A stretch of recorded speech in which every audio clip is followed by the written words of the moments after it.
Well guys, this happened and hello guys, it's Pimpos and welcome to another video on this channel. So guys, today I have some Overwatch gameplay for you, I guess, but it's more of a commentary video. This isn't something that I plan to do normally, but I figured I don't want to ignore this patch because if you guys don't know already, patch 1.5 is out for Overwatch. It's arguably the biggest patch Overwatch has ever had. It's by far the biggest that Overwatch has had since its release, but may even be the biggest it's had since the beta. So today guys, we are going to be going over this patch. I'm not going to be talking about everything in it, but I'm definitely going to be talking about a good chunk of it, because as you guys can see here, there is a lot of stuff going on, and this is just the stuff we're going to be covering. It's not everything, obviously. A lot more stuff has been added, including Sombra and the arcade mode. How could I forget the arcade mode? We also have this arcade mode now, which is also pretty cool. I plan to get into those in later videos, which are more than likely going to be live commentaries with some other people, just to try and make things more interesting. But I'm going to be going over what changed for heroes and what's going to make Overwatch a different game for you competitive people, and I definitely am one of those.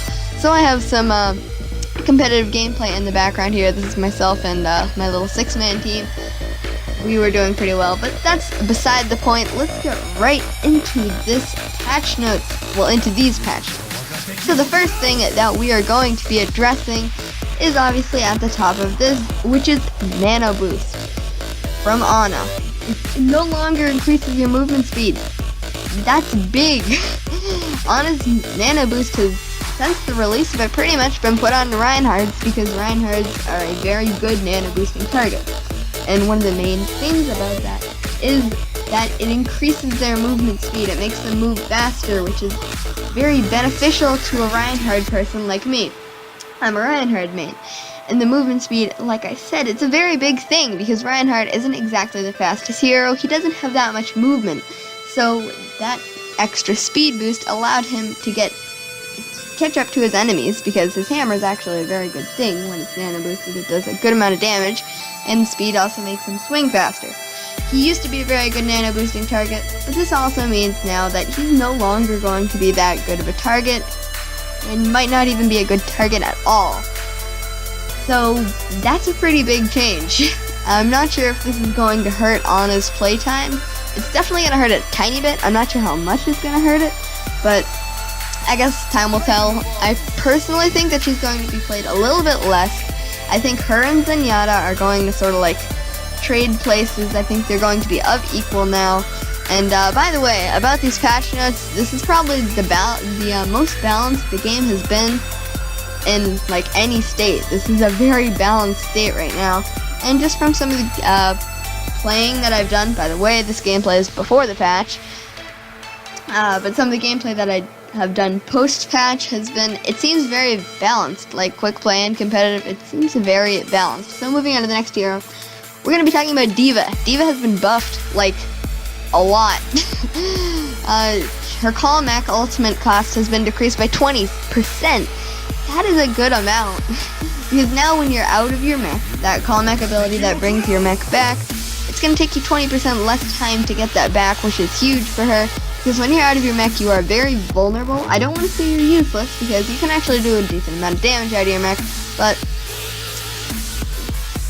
it's going to be quicker now. Once you're in your mech, well, that moves us right into the next thing, I suppose, because once you're in your mech health has been increased by 200. It was formerly 100. Armor is going to remain at 400. So basically what this means is D.Va, she used to have 100 normal health and 400 armor health. Armor health reduces the amount of damage taken from like multi-projectile things. It's sort of hard to explain, but I'm just going to give you guys examples such as Tracer and Bastion. I hope you guys understand what I mean. That's firing a lot. It doesn't decrease damage done by heroes such as McCree that do a lot of direct damage, or Widowmaker. They do a lot of burst damage. So the armor, it's pretty good. It's going to stay at 400. But now instead of having 100 normal health on top of that 400 armor, now she has 200 normal health on top of that 400 armor. That's a good amount of health. And then her movement speed while firing has been increased by 25%, which is going to make her a little bit more difficult to hit and more annoying. Yay. Fun. Lucio. Again, he's getting nerfed. Blizzard has tried so hard to make Lucio not as good as he is, but they just can't seem to do it. Lucio's Amp It Up healing per second has been decreased by 10%. A little bit of a nerf, but well, I guess it's quite a bit of a nerf. It's not a huge change. I don't think they want him to be underpowered, but they want him to be less of a permanent pick as he is right now. But I honestly don't think that's going to change, since he's the only hero that can do area of effect healing. Moving on to the next hero, we have Mei, who is getting a change to her Blizzard. I think we all saw this coming. Her ultimate cost has been increased by 15%. I think this was sort of needed, like the Dragon Blade change, because right now Blizzard is very good. She gets it very quickly, but we're going to be talking about ultimates later in the overall changes. Going to Mercy. Mercy is another one of those healers that they are trying to make better. They're trying to make Lucio worse and Mercy better, because Mercy is not being played at all. So, Mercy's passive healing regeneration now activates when Mercy avoids taking damage for 1 second.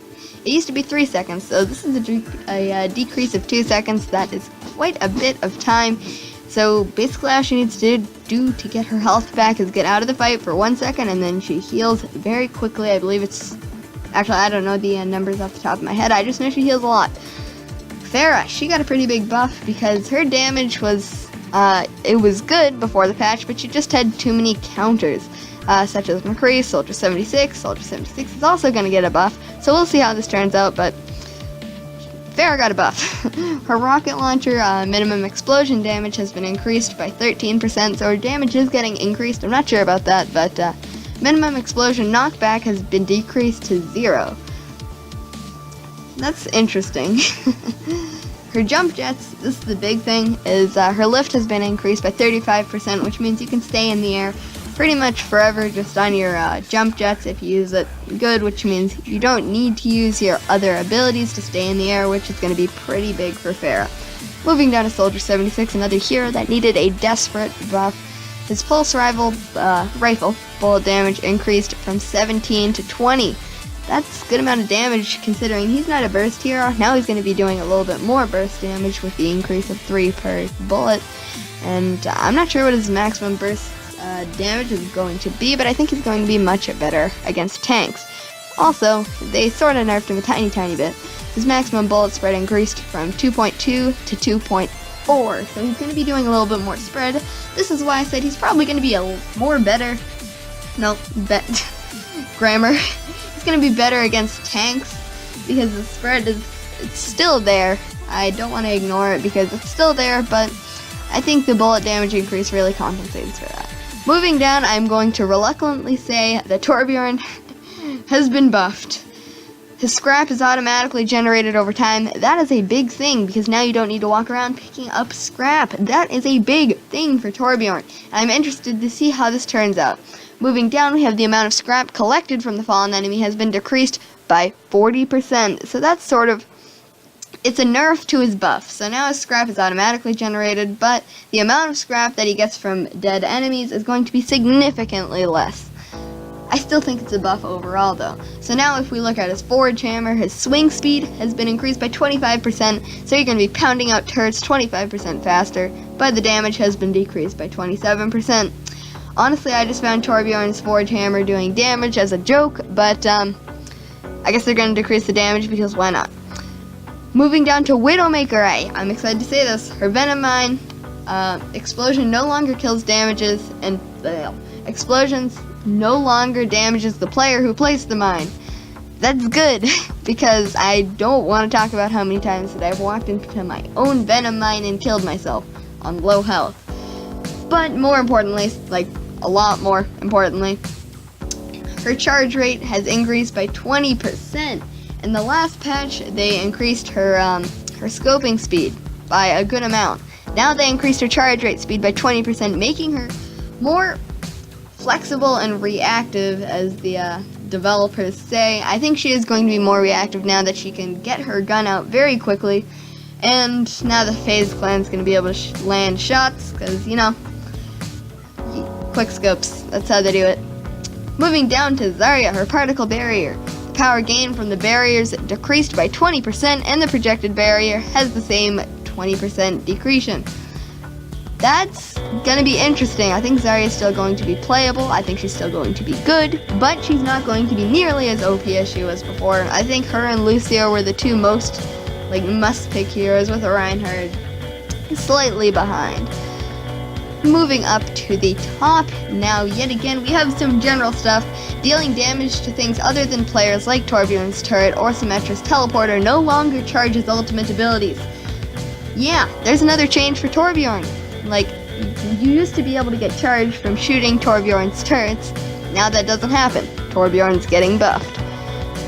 And this is the big thing, guys. The thing that's going to change Overwatch competitively, quick play, and casual. No matter how you play it, it's going to change it. Ultimate costs have been increased by 25% for all heroes. That is a big change. We're going to see how it plays out. It's going to make the game a little bit more based on non-ultimate fights, because the game was a little confusing to watch if you didn't really know what was going on. Now I think they're trying to make it more watcher friendly and a little less crowded, and make people want to spend their ultimates sparingly. So that's about it for the changes here, guys. So I hope you guys enjoyed. If you did, make sure to leave a like and subscribe if you haven't already. See you guys next time. Goodbye.